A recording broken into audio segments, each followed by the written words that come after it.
Judul, Bukan Bidadari Biasa. Penulis, Ramaditya Adhikara. Editor, Salwasabila. Kata pengantar. Ada banyak kisah inspiratif di sekeliling kita, tapi mungkin tak banyak orang yang mengetahui atau mengambil manfaat darinya. Maka, izinkan saya mengisahkan pengalaman saat bertemu dengan mereka, pasangan Ambarsari dan Satria Adiwijaya.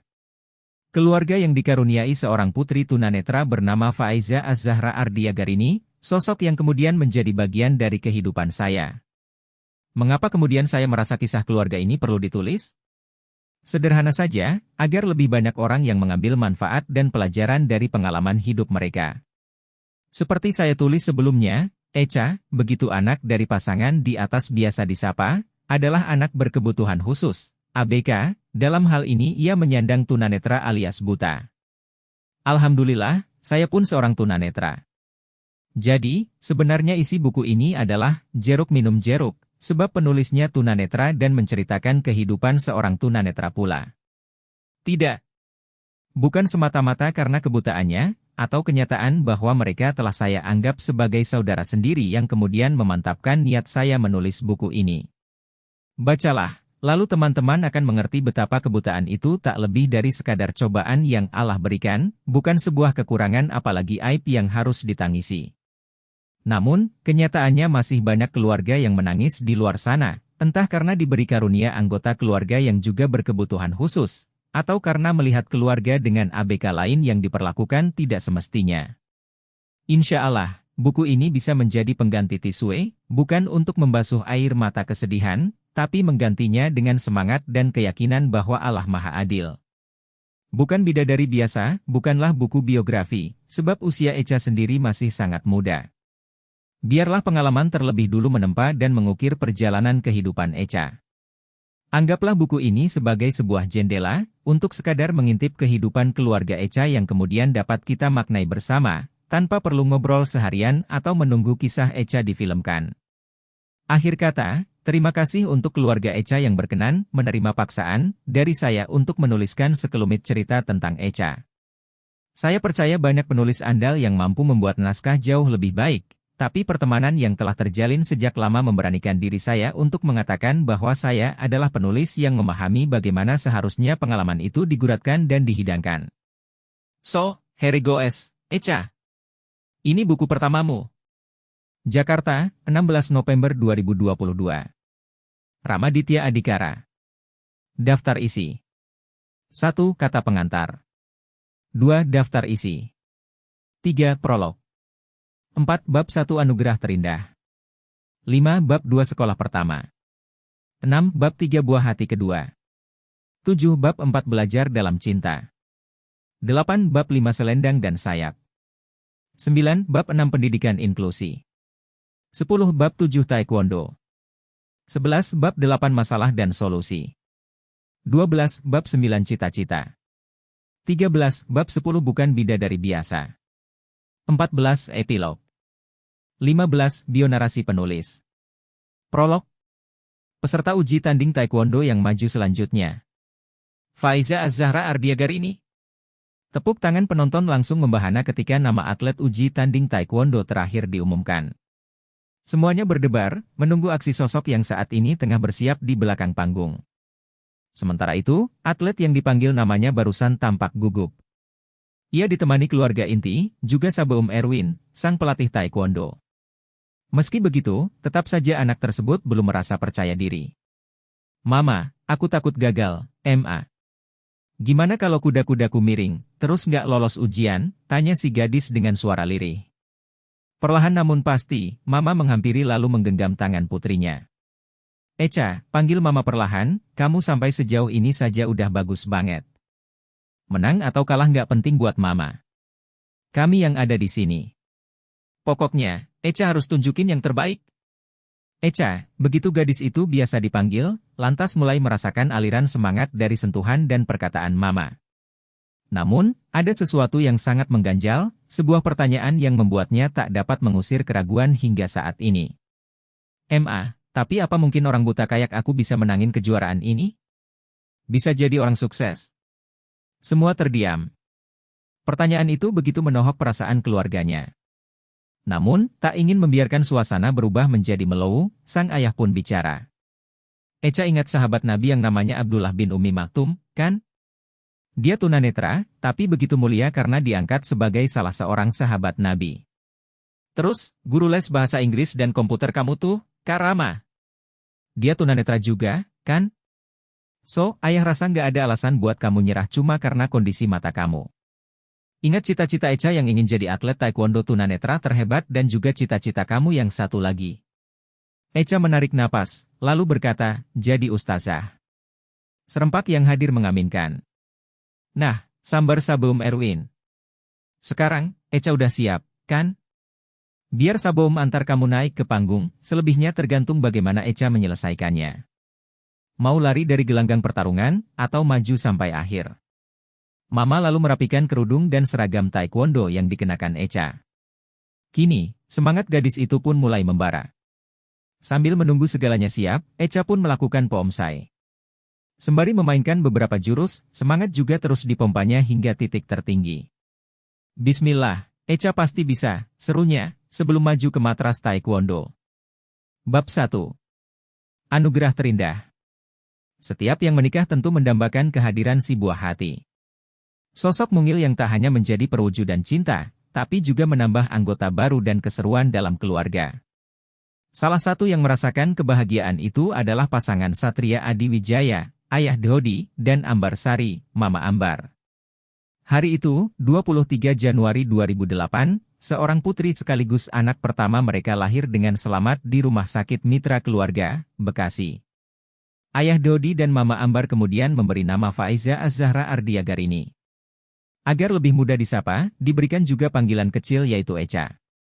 Lalu, karena saat ini ia sudah memiliki adik, Echa juga dipanggil kakak. Tak ada yang menduga bahwa kehadiran Echa akan membawa ujian besar bagi keluarga. Semua baik-baik saja, tidak ada firasat atau tanda akan datangnya ujian itu. Awalnya, sih, kita nggak tahu apa-apa. Echa sempat hilang napas dan dilarikan ke MICU, Medical Intensive Care Unit, kurang lebih 9 hari. Lalu, dokter jaga menyarankan untuk kontrol mata ketika usia Echa sudah menginjak 3 bulan pasca kejadian itu, jelas Mama Ambar. Echa pun dibawa pulang. Kebetulan, rumah mereka berdampingan dengan orang tua Mama Ambar. Jadi, kakek dan neneknya Echa, selanjutnya dipanggil Jid dan Jiddah, ikut merawat cucu pertama mereka. Jid Ahmad Faisal berasal dari Ambon, Arab, sedangkan Jiddah Artini asli kelahiran Solo. Panggilan Jid dan Jiddah sendiri berasal dari bahasa Arab. Saat usia Echa 2 bulan, Jiddah berusaha menarik perhatian Echa dengan menjentikkan jari di depan matanya. Namun, Echa sama sekali tak bereaksi, padahal jentikan jari itu cukup dekat dengan wajah Echa. Saat itulah, Mama Ambar mulai cemas dan berharap waktu kontrol segera tiba, agar mata Echa dapat segera diperiksakan. Echa lantas dibawa ke rumah sakit Aini dan diperiksa oleh seorang dokter.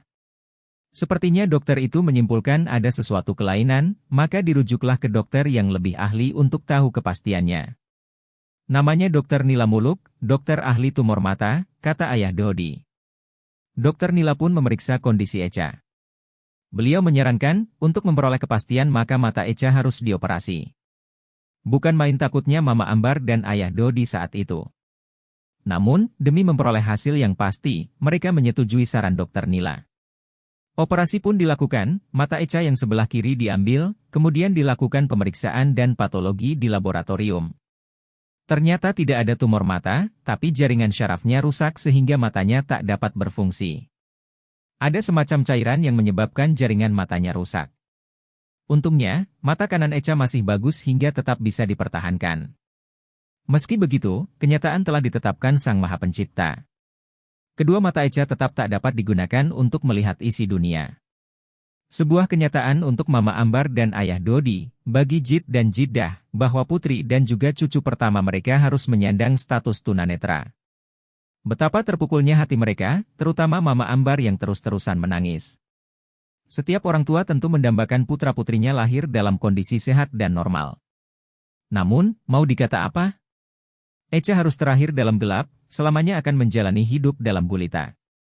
Saya sebenarnya mau nangis juga, tapi dikuat-kuatin demi istri. Walau bagaimanapun, Echa tetap putri kami, anugerah terindah yang Allah berikan, ujar ayah Dodi. Maka, keduanya pun saling menguatkan dan meyakini bahwa kondisi yang Echa sandang adalah ketetapan terbaik dari Allah. Alhamdulillah, Jid dan Jidah, serta seluruh keluarga ikut memberikan kekuatan dan dukungan. Inilah rahasia pertama keberhasilan ayah Dodi dan Mama Ambar membesarkan Echa hingga sekarang. Keyakinan bahwa Allah punya rencana terbaik dan tak akan memberi cobaan melebihi kemampuan hambanya, menjadi pondasi awal dalam proses membesarkan dan mendidik Echa. Selain itu, dukungan dari keluarga tidak memberi pandangan atau perlakuan buruk, juga menjadi penentu keberhasilan dalam pertumbuhan dan perkembangan Echa. Entah bagaimana jadinya jika Mama Ambar dan Ayah Dodi, serta seluruh keluarga tak dapat menerima kebutaan yang Echa sandang. Tentulah saat ini, Echa tak punya rasa percaya diri dan berbagai keterampilan yang sekarang ia miliki. Jid dan Jidah pun meyakini bahwa setiap orang tua punya ujiannya masing-masing. Alhamdulillah, kebetulan untuk kakak Echa ujiannya dia harus menyandang tunanetra, tutup Jidah. Bab 2. Sekolah pertama. Seperti halnya balita kebanyakan, Echa kecil beraktivitas dengan gesit dan lincah. Ia senang merangkak ke sana kemari, bertanya ini itu, bahkan sudah mulai lancar berjalan dan bicara setelah usianya menginjak 1 tahun. Ayah Dodi bilang, pihak keluarga membiarkan saja Echa berpolah sekehendak hati. Pokoknya apa saja dilakuin, sampai kejedot-jedot juga dijalanin. Ayah Dodi menerangkan. Pernah suatu ketika Echa terjepit pintu. Sontak ia menangis keras dan membuat panik seisi rumah.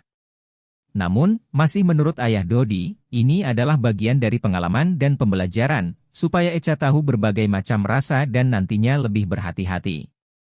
Meski begitu, tetap saja ada yang khawatir. Jid misalnya, selalu tak tega melihat cucunya merayap sendiri. Beliau kerap membantu atau mengingatkan jika Echa hendak tergelincir atau menabrak sesuatu. Mama Ambar bilang, kami membiarkan seperti itu bukan berarti kejam, ya. Nantinya kakak, kan, harus bisa mandiri dan enggak tergantung orang lain. Kalau apa-apa dibantu, kapan bisanya? Nah, seperti kebanyakan tunanetra pula, Echa memiliki indera pendengaran yang sangat peka. Ia selalu tertarik dan bertanya mengenai sesuatu yang berhubungan dengan suara. Misal motor yang melintas, eongan kucing, bahkan denging sayap nyamuk pun menjadi sesuatu yang menarik bagi Echa. Ia bunyinya ngiying-ngiying gitu nyamuknya, aku pikir suara hantu, tuh. Kelakar Echa ketika suatu hari saya menanyai soal ketertarikannya pada suara. Katanya, suara-suara itu aneh karena Echa tak dapat melihat atau memegangnya. Echa kemudian sudah mulai pintar berbicara dan segala hal yang ia ingin tahu pun ditanyakannya. Mama Ambar dan Ayah Dodi berusaha menerjemahkan sesuatu yang berbentuk visual ke dalam penjelasan berupa kata-kata. Ini ibarat orang tua yang menunjukkan benda-benda melalui buku cerita, Echa kecil belajar berbagai hal melalui suara. Lantas, bagaimana Echa belajar bentuk dan bangun ruang? Aku dikasih mama mainan balok-balokan yang bisa diraba. Ada bentuk huruf, binatang, rumah-rumahan, dan boneka juga ada, ujar Echa. Jadi, Echa menggunakan perabaannya untuk mengenali bentuk dan bangun ruang yang biasanya dipelajari anak kecil lewat penglihatan.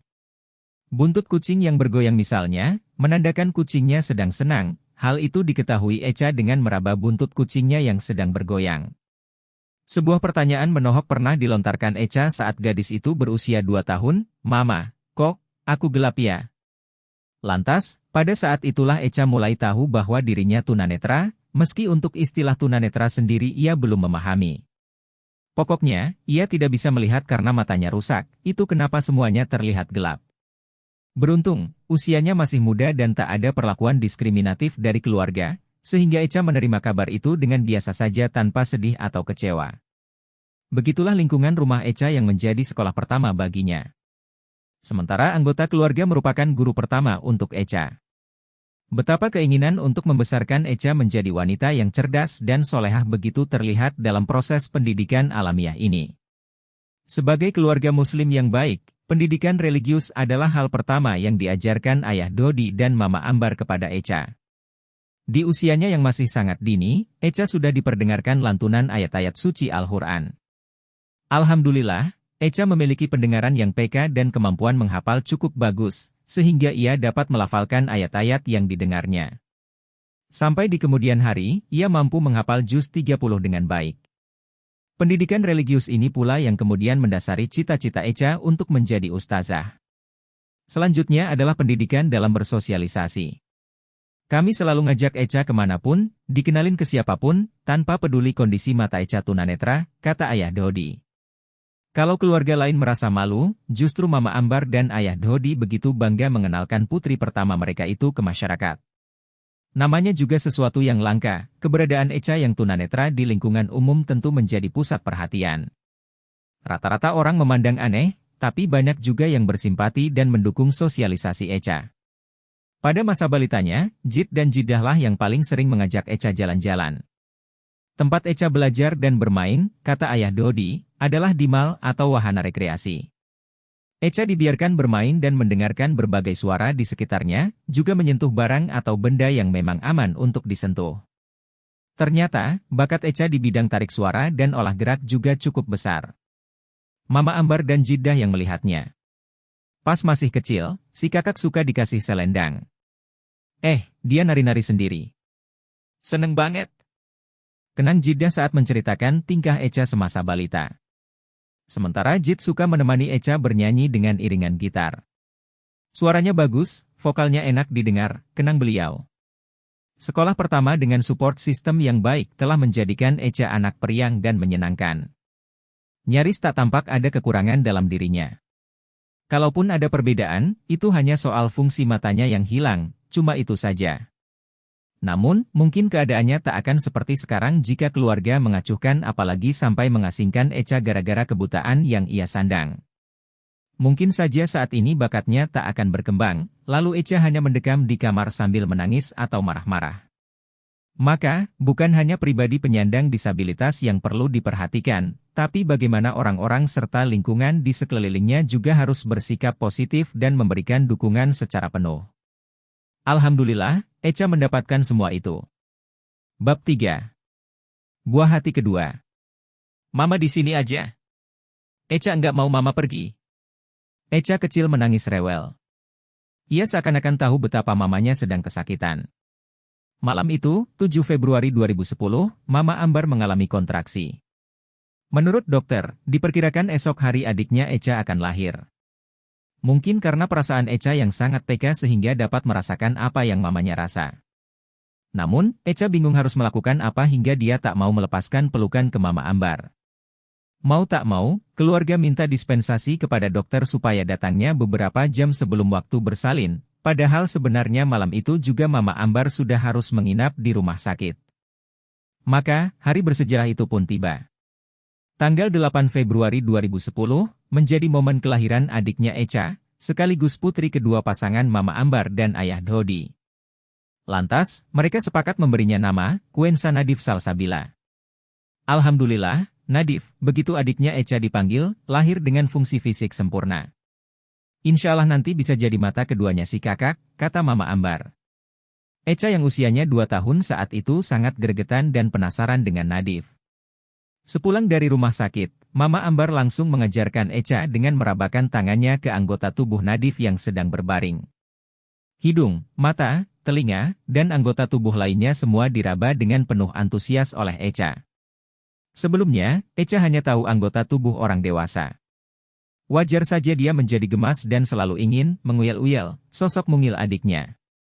Gemes, pokoknya gemes banget gitu, aku Echa saat saya menanyai seputar kelahiran adiknya. Komunikasi sentuhan menjadi bagian dari interaksi kakak beradik itu.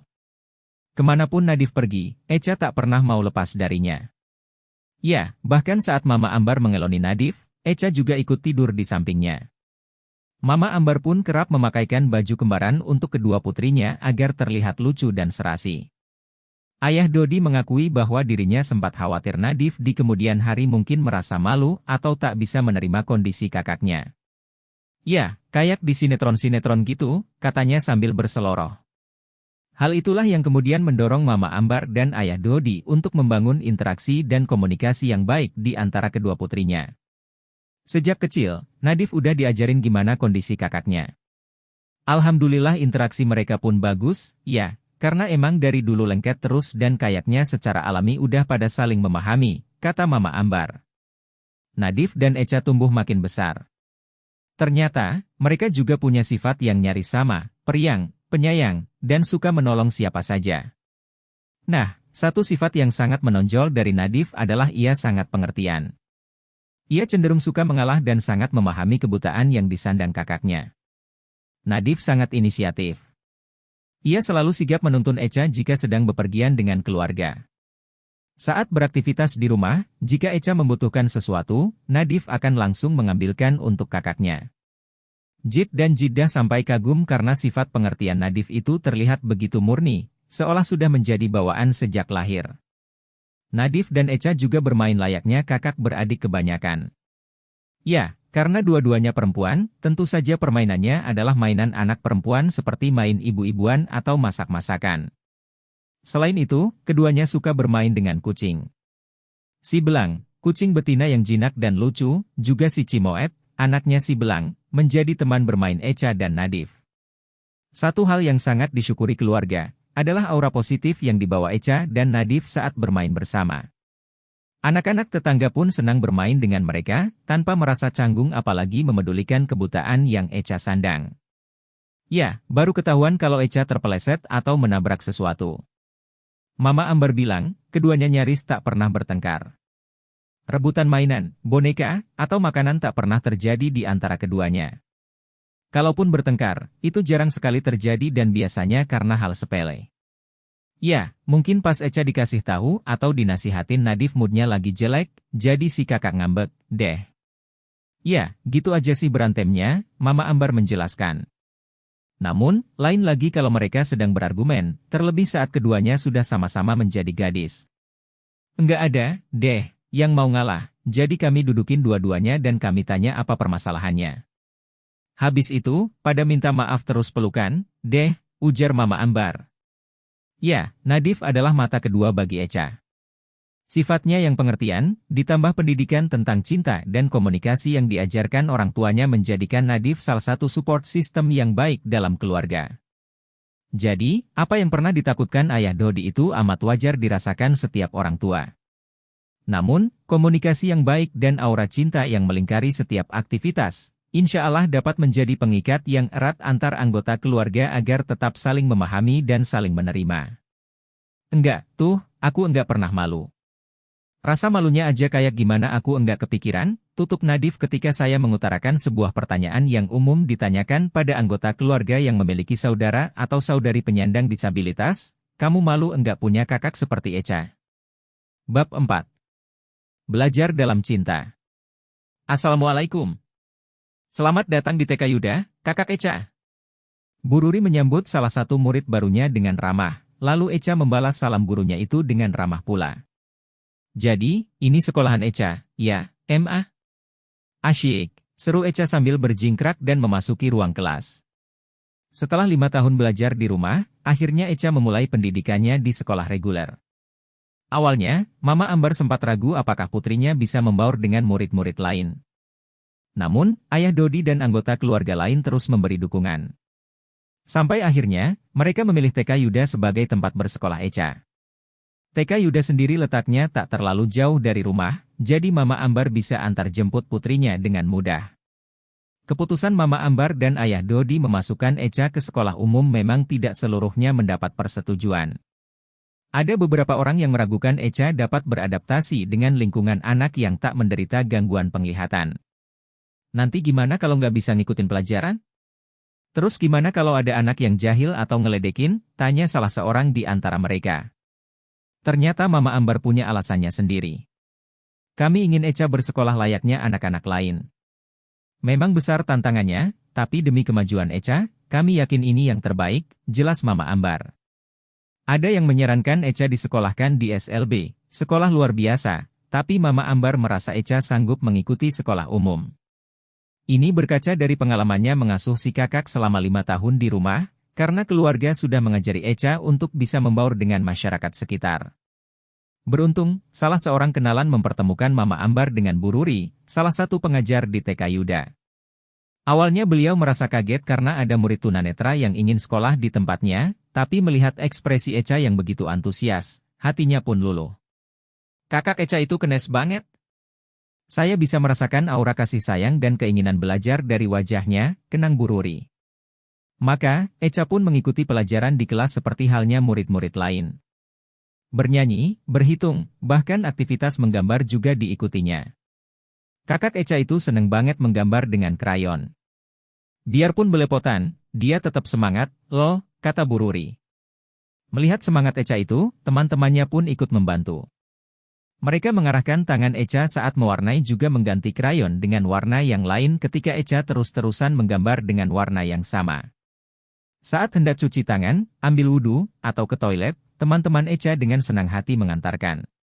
Tak satu pun di antara mereka tampak canggung apalagi malu. Hal ini sekaligus meruntuhkan ketakutan Mama Ambar sebelumnya, karena ternyata lingkungan sekolah bisa menerima keberadaan Echa. Saat ditanya lebih lanjut, Bu Ruri mengaku tak tahu kenapa anak-anak, bahkan para orang tua murid, bisa begitu baiknya berinteraksi dengan Echa. Akhirnya, Bu Ruri menyimpulkan bahwa aura cinta yang memancar dari diri Echa lah yang secara tak langsung memberi pelajaran kepada orang-orang di sekelilingnya, tentang bagaimana layaknya saling berinteraksi, saling bantu, dan saling mengasihi. Echa, kata Bu Ruri lagi, sangat peduli pada teman-temannya. Memang ia agak cerewet, tapi teman-temannya selalu senang bersenda gurau dengan Echa. Rata-rata mereka memuji suara Echa yang bagus atau senyumnya yang entah kenapa membuat siapapun yang melihat merasa bahagia. Satu hal yang paling menonjol dilihat oleh Bu Ruri adalah keinginan Echa untuk terus mencoba. Tak peduli seragamnya belepotan warna krayon, tak terpikir dia bisa mengikuti pelajaran atau tidak, Echa selalu ingin mencoba. Hal itulah yang membuat Echa muncul sebagai salah satu murid berprestasi di TK Yuda. Menurut saya, inilah makna dari sekolah inklusif yang sesungguhnya. Tanpa harus ada peraturan, tanpa harus ada yang mewajibkan, anak berkebutuhan khusus bisa bersekolah dengan teman-temannya yang lain. Selama ia masih bisa mencerna pelajaran, dan tak ada gangguan khusus yang membuat si murid tak dapat mengikuti pelajaran, rasanya tak ada alasan bagi kami menolak keinginan mereka untuk belajar di sini. Ini dibuktikan oleh kakak Echa. Gak ada, tuh, yang merasa malu, apalagi sampai merundung. Ya, mungkin karena cinta yang diturunkan orang tua ke Echa, yang diajarkan balik oleh Echa kepada kami, tutup Bu Ruri. Bab 5. Selendang dan sayap. Buat apa sekolah terlalu tinggi? Perempuan, kan, ujung-ujungnya cuma mengurus dapur dan kamar tidur. Ungkapan itu memang menjatuhkan, tapi tidak bagi Mama Ambar.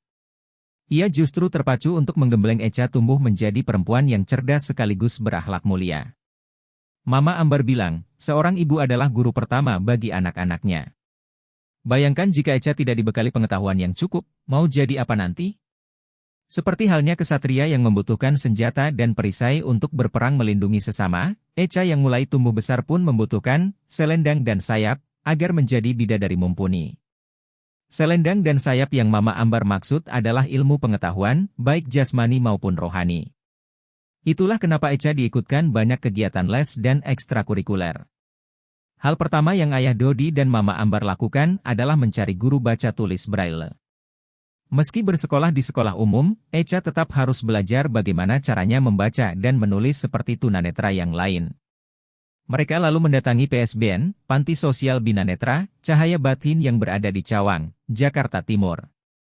Setelah berdiskusi dengan beberapa orang pengurus, dipilihlah seorang pengajar yang kemudian menjadi guru baca tulis Braille untuk Echa. Om Tri, begitu keluarga Echa memanggilnya. Om Tri lalu mengajari Echa baca tulis alfabet menggunakan alat peraga Braille. Tak hanya itu, beliau sangat tertarik dengan kemampuan Echa menghafal ayat-ayat suci Al-Quran. Agar Echa bisa mengaji dengan baik, Om Tri juga mengajari cara membaca dan menulis huruf Arab Braille. Hal ini disambut antusias oleh Echa yang memang punya cita-cita menjadi ustazah. Sebelumnya, saat mencarikan guru ngaji untuk Echa, kisahnya juga cukup mengharukan. Selain Om Tri, ada Mbak Uum dari TK Yuda yang mengajarkan Echa membaca Quran Braille dan surat-surat pendek. Mama Ambar lantas masih mencarikan guru yang dapat mengajarkan Echa membaca Quran dengan tartil dan baik. Alhamdulillah, Mama Ambar akhirnya dipertemukan dengan Ustazah Nela. Beliau juga memiliki yayasan yang bernama Klub Penghafal Quran Rafa. Mama Ambar kemudian menyampaikan bahwa putrinya tunanetra, tapi sangat ingin belajar membaca Quran pada Ustazah Nela. Masya Allah, kami dengan senang hati menerima, Bunda, sambut Ustazah Nela sambil menangis haru. Tanpa persyaratan apapun, akhirnya Echa diterima bergabung di Rafa. Semua kegiatan religius di Rafa Echa ikuti dengan antusias. Ia bahkan ikut Quran Camp dan pesantren kilat, meskipun tidak menginap seperti teman-temannya yang lain. Ustazah Nela inilah yang kemudian setia mendampingi Echa belajar Quran hingga sekarang. Lalu, ada juga Kak Sarah yang mengajar ngaji untuk Echa serta Nadif, membuat kakak beradik itu belajar pada guru yang sama. Selain itu, melihat bakat Echa dalam olah vokal, Jid dan Jiddah turut menyarankan agar Echa ikut les musik. Kebetulan, pas Mama Ambar lagi main ke PSBN Cahaya Batin di Cawang, Mama Ambar serta Echa diperkenalkan dengan guru vokal yang saat itu sedang mengajar anak-anak tunanetra. Mbak Wulan ini adalah guru vokal di Purwacaraka Depok. Singkat cerita, Echa berguru dengan Mbak Wulan, salah satu instruktur di sana yang juga mengagumi suara Echa. Echa yang dari kecil memang gemar bernyanyi juga tambah meningkat kemampuan tarik suaranya. Berbagai acara dan perlombaan ia ikuti, tak jarang meraih peringkat pertama, mengalahkan peserta lainnya. Aku, sih, nyanyi buat hiburan dan selingan aja, dan semoga orang lain juga terhibur, ujar Echa saat ditanya apa alasannya berminat ikut les musik. Di samping, selendang dan sayap, Echa juga punya senjata. Seorang sabum alias guru taekwondo, Mas Erwin namanya, juga berkenan menjadi guru bela diri bagi Echa. Pada momen Echa akan masuk sekolah dasar, Mama Ambar dan Ayah Dodi kemudian merasa perlu mencarikan guru komputer dan bahasa Inggris. Ide ini terpikir ketika Jid melihat artikel di koran tentang seorang tunanetra yang mampu bersekolah dan mendapat pekerjaan dengan memanfaatkan kecanggihan teknologi komputer. Maka, pertengahan 2014, menjadi awal perjumpaan saya dengan Echa dan keluarga. Melalui informasi dari teman saya yang kebetulan saudara jauh Mama Ambar, kami pun bertemu. Pihak keluarga Echa mengutarakan keinginannya agar saya mengajari si kakak bahasa Inggris dan komputer. Tanpa menunggu lebih lama, saya menyetujui permintaan tersebut. Itu karena saya begitu kagum atas kegigihan keluarga Echa, juga karena usia Echa yang waktu itu masih 6 tahun. Betapa besar dukungan yang diberikan oleh keluarga dan potensi yang terpampang di hadapan saya. Sayang bila ini tidak dikembangkan. Gue swat. Hanya dalam waktu 6 bulan, meski masih meraba-raba, Echa kecil yang belum lagi genap 7 tahun sudah mulai bisa mengetik 10 jari. Ia pun mulai belajar bahasa Inggris dasar, meski memang prioritas belajarnya adalah komputer. 10 tahun dari sekarang, kalau kakak belajar terus, insya Allah akan jauh lebih hebat dari Kak Rama. Seru saya menyemangati. Bab 6. Pendidikan inklusi. Saat mencari sekolah dasar untuk Echa, Mama Ambar sempat bingung sebab tak semua bisa menerima murid tunanetra. Ia lalu mencari via Google dengan kata kunci, sekolah inklusi. Satu slogan dari sebuah sekolah menarik perhatian Mama Ambar, sekolahku. Rumahku. Ternyata, lokasinya pun tak terlalu jauh dari rumah. Sekolah Islam Al-Fajri. Al-Fajri sendiri seperti slogannya, mengadopsi gaya pendidikan homeschooling dengan bangunan dan tata ruang yang menyerupai sebuah rumah. Lingkungannya asri, pengajarnya ramah, dan ruangan kelas hanya dibatasi oleh semacam skat saja seperti halnya pembatas ruangan di rumah. Mama Ambar langsung jatuh hati, terlebih ketika guru-guru di sana menyatakan kesanggupannya untuk menerima Echa. Memang, sudah ada beberapa murid berkebutuhan khusus yang sekolah di Al-Fajri, tapi untuk penyandang tunanetra ini adalah yang pertama kali. Echa akhirnya dibawa Mama Ambar ke Al-Fajri. Pak Uyi, guru pelajaran agama yang juga bertugas sebagai panitia penerimaan siswa, menyambut kedatangan Echa dengan antusias. Pokoknya, tunjukkan apa yang kakak Echa bisa. Insya Allah, kami sangat senang kalau kakak Echa bisa sekolah di sini, kata Pak Uyi. Echa pun menunjukkan kemampuannya dalam hafalan surat-surat pendek. Sementara Bu Ria dan Bu Delvi, dua guru lain yang mendampingi Pak Uyi mengawasi Echa, merasa kagum ketika mendengar suara dan bacaan calon murid mereka yang begitu merdu dan tertata rapi. Iya, mereka sampai berkaca-kaca, dikenang Mama Ambar. Aksi Echa tak berhenti sampai di situ. Ia lalu mengeluarkan laptop dan mendemonstrasikan kemampuannya mengetik di Microsoft Word. Meski tidak terlalu cepat, Echa bisa mengetik 10 jari tanpa melakukan kesalahan. Melihat itu, para guru penguji yakin Echa bisa mengikuti sistem belajar mengajar di sekolah. Akhirnya, Echa resmi diterima dan bersekolah di Al-Fajri. Tak butuh waktu lama bagi Echa memperoleh banyak teman. Lantas, Apakah kejadian perundungan macam di sinetron terjadi padanya? Tidak. Itu karena Echa selalu tersenyum dan bersikap ramah pada siapa saja. Ia senang bicara dan aktif bertanya, sehingga murid dan guru tak merasa canggung berinteraksi. Ya, tapi namanya anak-anak yang usil 1-2, sih, ada. Biasanya Echa didorong-dorong atau ditarik-tarik kerudungnya, ungkap Mama Ambar. Meski begitu, Mama Ambar mengajarkan Echa untuk tidak pernah membalas dan mengacuhkan saja, apalagi jumlah anak yang usil semacam itu tak banyak. Jika dirasa mengganggu sekali, Mama Ambar mengajarkan agar Echa langsung melapor kepada Bapak Ibu guru. Namun, alhamdulillah Echa tak pernah sekalipun melapor karena ia bisa mengatasi masalahnya dengan baik. Andai dia diusili, teman-temannya yang lain pasti langsung membela. Lalu, bagaimana cara Echa belajar? Untuk materi pelajaran yang diterangkan di kelas, Echa merekamnya menggunakan tape recorder. Nah, setelah Echa belajar menggunakan ponsel, ia mulai memanfaatkan fitur perekam yang ada di ponselnya. Jadi, kalau ada hal yang harus dicatat, atau tugas yang harus dikerjakan, Echa cukup merekamnya saja dan nanti didengarkan kembali di rumah. Untuk pelajaran matematika, Echa pun memanfaatkan aplikasi kalkulator di ponsel. Ini sangat memudahkan guru matematika karena Echa bisa melakukan perhitungan yang sulit sekalipun. Buria, salah satu guru yang cukup dekat dengan Echa, menjelaskan bahwa kreativitas guru dan orang tua adalah solusi untuk menyiasati Echa belajar secara inklusif. Kalau ada materi visual, kami bekerja sama dengan orang tua Echa membuat alat peraga yang bisa diraba atau disentuh. Kalau ujian atau mengerjakan tugas, biasanya guru mendikte, lalu nanti Echa tulis sendiri jawabannya di laptop, ujar Buria. Bagaimana dengan pelajaran olahraga? Soal keluasan gerakan, Echa tak terlalu tertinggal karena dia sudah belajar taekwondo. Kalau cuma senam, push-up atau sejenisnya tentu tak ada masalah. Satu-satunya hambatan adalah olahraga yang betul-betul membutuhkan penglihatan, misalnya basket atau voli, tapi selain itu tak ada masalah. 6 tahun berlalu, alhamdulillah Echa berhasil menyelesaikan pendidikannya di sekolah dasar dan tercatat sebagai salah satu siswa berprestasi. Ia lalu melanjutkan ke jenjang SMP di sekolah yang sama. Namun, musibah itu pun datang. Pandemi corona membuat Echa harus menyelesaikan setahun sekolahnya di SMP dari rumah. Artinya, Echa harus memanfaatkan berbagai gawai juga aplikasi belajar daring untuk mengikuti proses belajar mengajar. Beruntung, kemampuan Echa dalam menggunakan gawai dan komputer sudah berkembang pesat.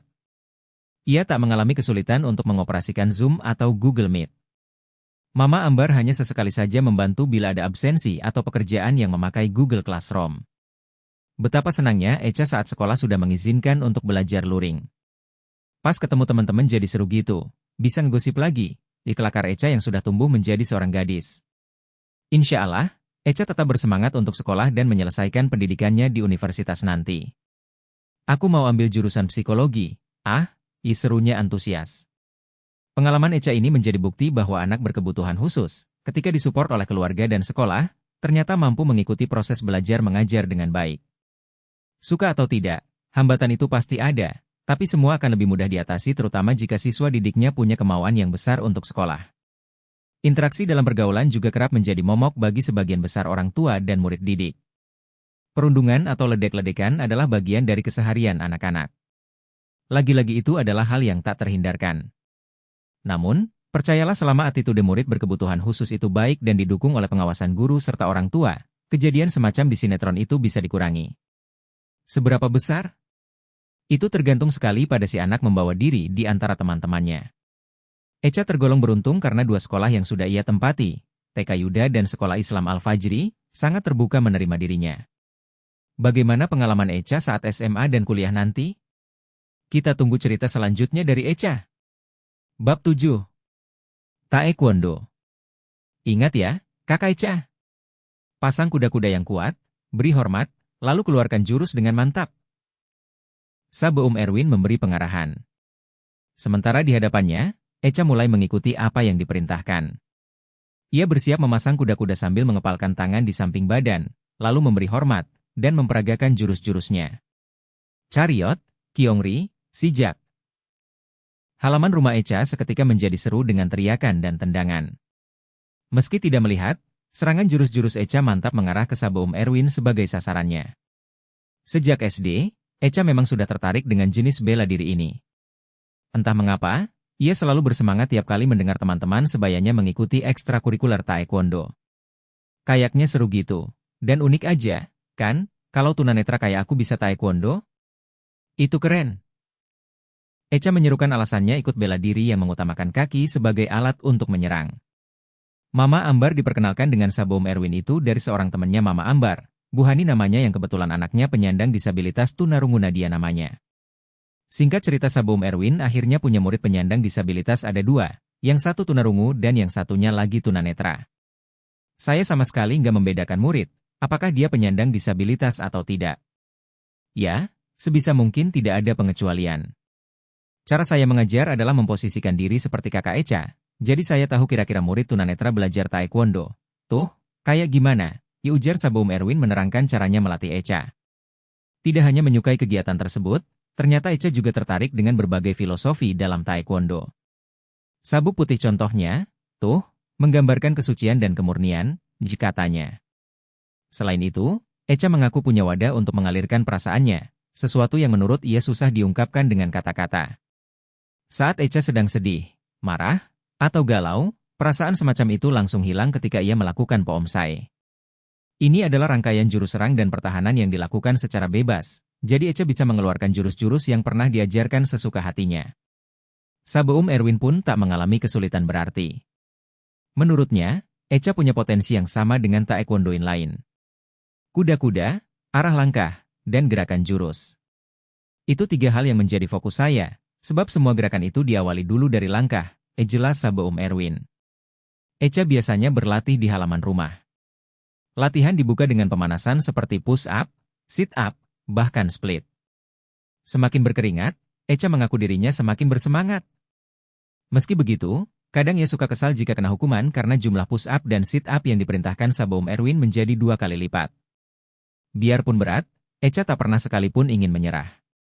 Kebulatan tekadnya itulah yang kemudian memotivasi Saboom Erwin membawa Echa ikut berbagai kompetisi taekwondo. Saboom Erwin menjelaskan bahwa cabang kompetisi yang diikuti Echa adalah freestyle, alias gaya bebas. Cabang itu memang disediakan untuk penyandang disabilitas. Jadi, Echa memperagakan berbagai jurus yang sudah ia pelajari. Echa sendiri sebenarnya ingin tanding 1 lawan 1, tapi karena belum memungkinkan, jadilah Saboom Erwin sebagai sasaran tendang dan pukulannya.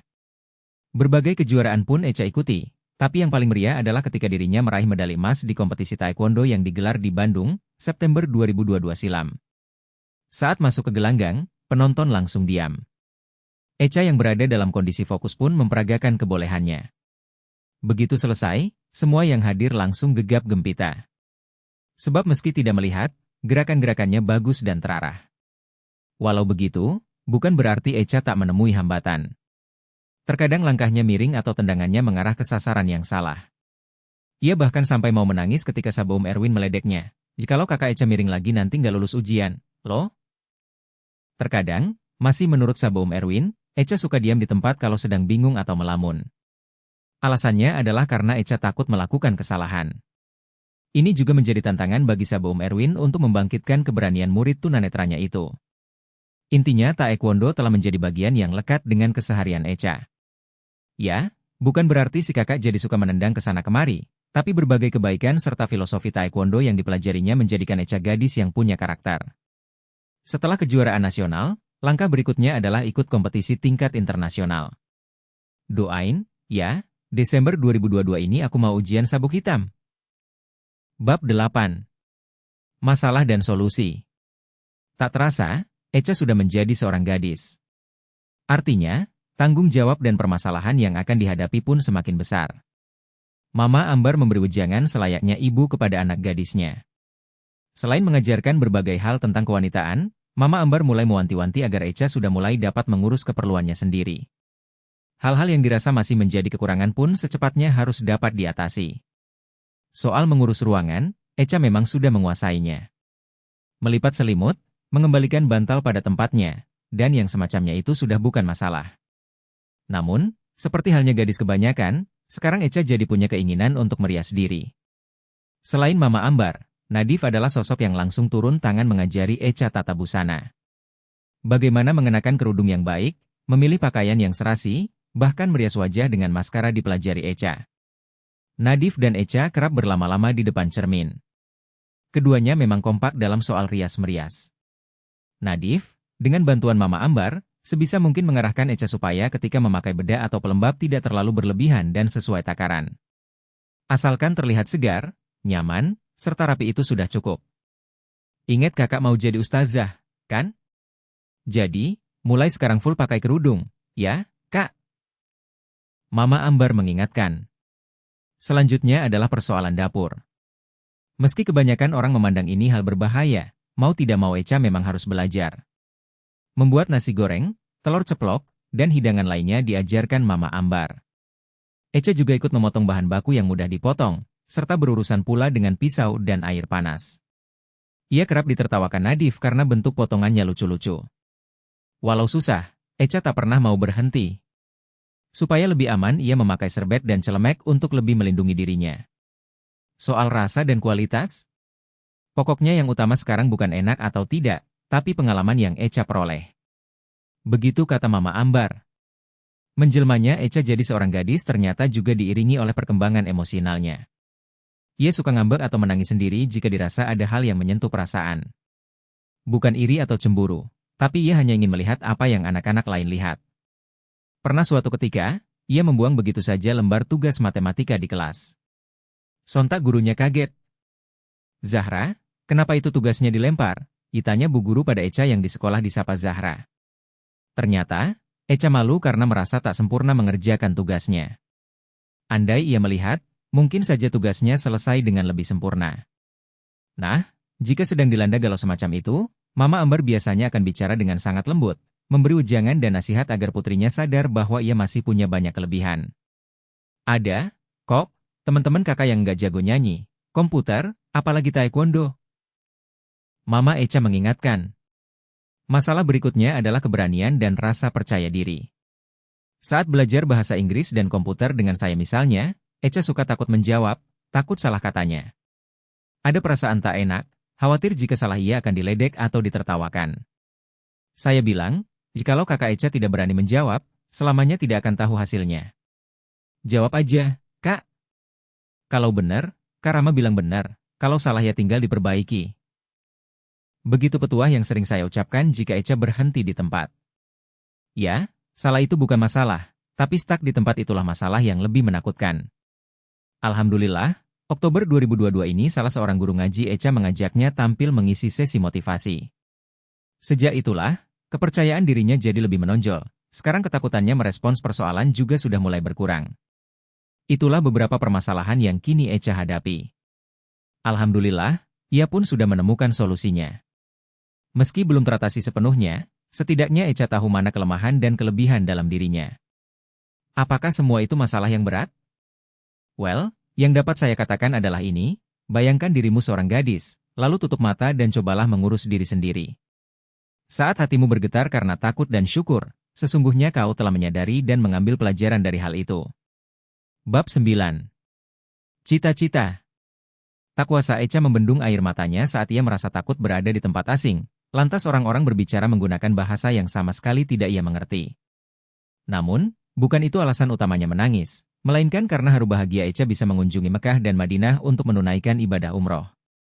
Echa begitu antusias saat berada di Tanah Suci. Ia bertanya apa saja, misal, Ka'bah itu seperti apa, lalu baju ihram bentuknya bagaimana. Mama Ambar pun menjelaskan dengan senang hati. Alhamdulillah, mungkin karena membawa anak spesial, ya, jadi segala hal Allah mudahkan. Saat berdoa di Raudah pun kami dibantu, ada orang-orang semacam laskar yang menjaga keberadaan kami. Kenang Mama Ambar sambil berkaca-kaca. Tanpa kesulitan apapun, Allah seolah menuntun keluarga itu agar dapat berdoa dengan baik di Raudah. Ibu sudah selesai salatnya? Ibu dan keluarga silakan berdoa, kami akan menjaga, imbu orang yang Mama Ambar sebut sebagai laskar di Tanah Suci. Maka, bersimpuhlah seluruh keluarga dengan penuh haru dan syahdu. Mama Ambar berpesan, Echa berdoa apa saja, ya, nak. Yakin Allah mengabulkan. Satu pengalaman yang paling mengharukan adalah ketika mereka tiba di depan Ka'bah. Ayah Dodi, dengan penuh rasa haru pun menggendong Echa, diiringi seruan Mama Ambar, Kakak, sentuh dan cium Ka'bah, Kak. Ternyata, ada juga pengalaman lucu yang Echa alami. Jadi, ia dan Nadif kebetulan sempat memakai mukena bermotif. Saat masuk Masjid Nabawi, Echa dan Nadif ditolak laskar. Ibu tak bisa salat di sini karena putrinya memakai mukena bermotif. Menangislah Echa sejadi-jadinya. Mama Ambar menghibur dengan mengatakan bahwa mereka memang salah, dan belajar dari kesalahan itu hal terbaik. Insya Allah salat zuhur nanti kakak sama adik pakai mukena yang polos, ya. Echa akhirnya merasa amat bahagia dan berharap bisa kembali datang ke Tanah Suci. Alhamdulillah banget aku dikasih kesempatan berkunjung ke Tanah Suci. Asli, rasanya hati aku damai banget, ya ujar Echa yang kemudian menceritakan berbagai cita-cita yang telah ia rencanakan. Sesuai nasihat Mama Ambar, cita-cita itu ia panjatkan di Tanah Suci agar tercatat sebagai doa dan lebih mudah dikabulkan. Cita-cita pertama Echa tentu saja adalah membahagiakan orang tua dan keluarga. Bagi Echa, ajakan untuk beribadah ke Tanah Suci melebihi pemberian hadiah apapun yang pernah ia terima. Echa pun masih ingat ketika dirinya menyampaikan cita-cita itu. Bergantian, Mama Ambar dan Ayah Dhodi menyampaikan perasaan haru mereka. Intinya, Echa tak perlu membalas apapun, cukup terus belajar dan berkembang sampai akhirnya nanti menjelma wanita dewasa yang baik. Kelak, Echa juga akan menjadi seorang ibu dan punya anak, maka itulah saatnya Echa meneruskan apa yang pernah orang tua serta keluarga berikan padanya. Kedatangan Echa di Mekah semakin menebalkan niatnya untuk berprofesi sebagai ustazah. Hatinya begitu tenang saat mendengar banyak orang membaca Quran dengan merdu di sana. Bacaan-bacaan itu pula yang memantik semangat Echa untuk belajar Quran dan ilmu agama lebih dalam lagi, sesuatu yang mungkin tak ia rasakan bila tidak diberi kesempatan untuk umroh. Tak Echa pungkiri bahwa ia pun ingin terkenal seperti ustazah-ustazah yang muncul di layar kaca. Namun, akhirnya Echa menemukan tujuan yang sebenarnya, yaitu menjadi sosok yang mampu berbagi ilmu bermanfaat bagi orang lain. Agar dapat mewujudkan cita-cita itu, Echa mulai belajar public speaking dan memperdalam kembali ilmu agamanya. Insya Allah, doain terkabul, ya, Kak, pinta Echa. Selanjutnya, Echa ingin menjadi taekwondoin yang mewakili Indonesia ke kejuaraan internasional. Ia ingin menunjukkan kepada dunia bahwa seorang gadis tunanetra bisa bertaekwondo dengan hebat. Tujuannya, tak lain dan tak bukan adalah menjadi inspirasi bagi teman-teman yang senasib dengannya. Juga supaya mereka yang menggeluti taekwondo jadi makin bersemangat meraih prestasi. Untuk mendukung ilmu agama dan pengetahuan lain yang ia miliki, Echa juga bercita-cita ingin kuliah dan mengambil jurusan psikologi. Itu karena ia senang berinteraksi dan memahami perasaan orang lain. Aku, suka dijadiin tempat curhatan, dan kata teman-teman mereka bahagia. Kalau aku bisa kuliah psikologi, pasti keren karena bakal lebih banyak orang curhat lagi ke aku, kata Echa setengah berkelakar. Memang, sampai saat ini jurusan psikologi adalah cabang perkuliahan yang masih sulit ditembus penyandang tunanetra.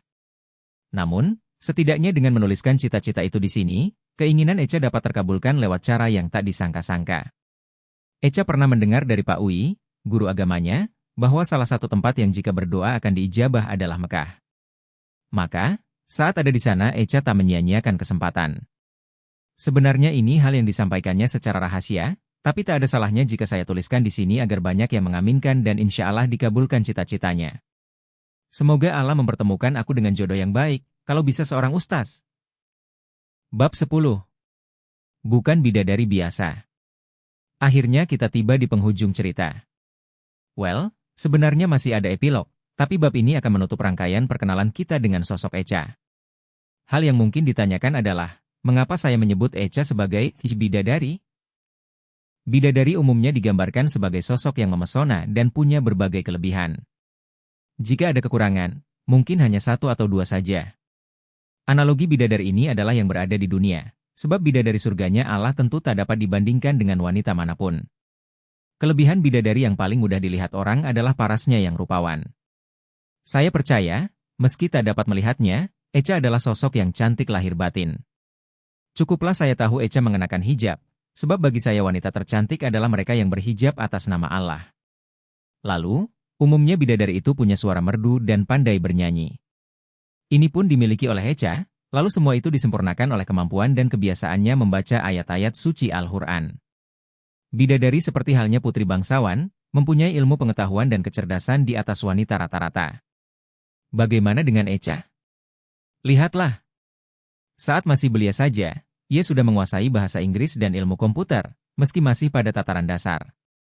Walau begitu, jika dibandingkan dengan anak seusianya, kemampuan Echa boleh diadu. Nah, satu kelebihan menonjol di bidang ini adalah kemampuan Echa dalam menghafal ayat-ayat suci Al-Quran, dan ini ia kuasai juga pada usianya yang masih sangat muda. Seorang bidadari juga memiliki sifat welas asih dan kepekaan yang tinggi. Echa, dengan aura cinta yang memancar dari wajah dan perilakunya, mampu menularkan kebaikan dan nilai-nilai positif pada orang-orang di sekelilingnya. Echa selalu peduli terhadap perasaan keluarga atau teman-temannya, dan itu ditunjukkan lewat gaya bicaranya yang agak cerewet tapi menyenangkan untuk didengar. Inilah yang membuat siapa saja, termasuk saya, begitu senang menjadi teman atau sahabatnya. Aura cinta ini pula yang sedikit atau banyak telah berperan mengurangi keinginan orang lain untuk mengusili atau merundung Echa. Biasanya dalam novel fantasi, sandiwara radio, atau sinetron silat menggambarkan bidadari sebagai sosok yang tangguh dan punya ilmu kesaktian. Echa, di bawah bimbingan Sabeum Erwin, membuktikan bahwa dirinya pun mampu melakukan olahraga bela diri yang barangkali tak semua gadis seusianya mau menekuni. Hasilnya, tubuh Echa menjadi lebih bugar, staminanya meningkat, dan ia pun menjelma pribadi yang tangguh pula. Sampai lupa. Kalian pasti kebingungan karena dari tadi, terutama di buku ini, saya jarang membahas kebutaan Echa dengan ungkapan yang mengharu biru. Well, sebab bagi saya, kondisi mata Echa itu bukan sebuah kekurangan berarti. Bukankah salah satu sifat bidadari adalah menundukkan pandangannya terhadap sesuatu yang haram? Tidakkah kalian memikirkan hal ini? Bahwa ternyata kebutaan yang Echa sandang juga membawa berkah. Maka demikianlah. Bidadari yang tak biasa itu adalah Echa. Ia punya banyak sekali kelebihan dan sedikit saja kekurangannya. Bahkan jika mata Echa berfungsi sempurna, ia tetap sosok yang layak dijuluki bidadari. Jika Echa bisa sehebat itu, tentu lebih hebat pula keluarga, orang tua, dan orang-orang di sekelilingnya. Echa bisa ada karena mereka, berkat dukungan dan cinta yang tulus, serta tekad yang kuat untuk membawa Echa sampai sejauh ini. Agama, ilmu, dan keyakinan menjadi pondasi yang kokoh untuk menopang dan menjadi suluh bagi Echa untuk maju meraih masa depannya. Memang, tak semua orang beruntung seperti Echa, pun tak semua bisa menjalani apa yang keluarga Echa jalani. Namun, satu hal yang pasti. Kiranya kisah ini dapat menjadi inspirasi dan motivasi bagi kita untuk menjadi manusia yang lebih baik lagi, sesuai dengan ketetapan yang telah Allah gariskan pada kita. Mari selalu mengingat janji Allah yang mengatakan bahwa Ia tak pernah memberi cobaan melebihi kemampuan hambanya, dan Allah pasti punya rencana baik dalam semua ketetapannya. Di mana ada kemauan, di situ ada jalan. Epilog. Taekwondoin yang berhak menerima sabuk hitam berikutnya adalah seketika seisi gedung hening, menanti panitia mengumumkan atlet yang berhasil lulus ujian itu. Faiza Az-Zahra Ardiagarini. Sorak-sorai langsung membahana. Beriring isak harum Mama Ambar dan Ayah Dodi yang tengah mengantar putri mereka naik ke panggung. Sementara itu, Sabeum Erwin berdiri mendampingi muridnya, sosok yang selama ini telah ia gembleng dengan sepenuh hati. Echa berdiri tegak, lalu membungkuk hormat. Saat wajahnya terangkat, segaris senyum menghias bibirnya. Senyum bahagia karena dirinya kembali mempersembahkan prestasi bagi keluarga, teman, dan gurunya. Ya, inilah Faiza Az-Zahra Ardiagarini, putri pasangan Ambarsari dan Satria Adiwijaya. Anak berkebutuhan khusus yang ketika naskah ini ditulis akan genap berusia 15 tahun. Bersama orang tua, guru, keluarga besar, dan sahabatnya, Echa telah membuktikan bahwa wanita tunanetra itu boleh juga. Inilah alasan kenapa buku, bukan bidadari biasa, isinya padat dan tak terlalu tebal. Sebab selanjutnya, Echa sendirilah yang akan menuliskan kisah kehidupannya. Berisi berbagai pencapaian serta prestasi yang akan diraihnya pada masa depan. Pun, bagaimana ia menghadapi tantangan dan menyelesaikan permasalahan di hadapannya.